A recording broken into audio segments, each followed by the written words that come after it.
Hi, this is Eric Nathan of Master Floor Service out of Los Angeles, California, and I'm going to teach you how to fill nail holes and cracks on your wood floor.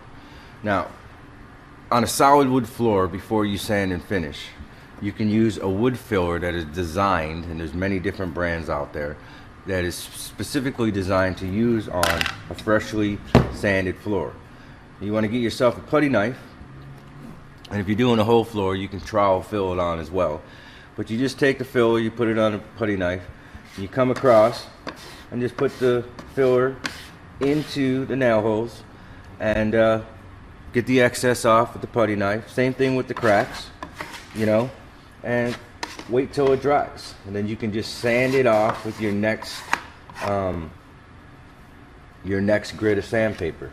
It's a very simple concept and idea. Now, sometimes nail holes and cracks and stuff are missed when you're sanding floors.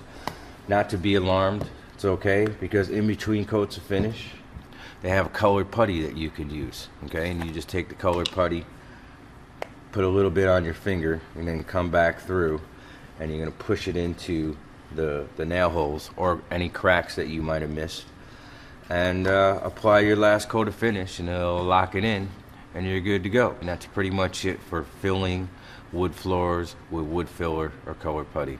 Once again, my name's Eric, Master Floor Service, Los Angeles, California. Have a great day.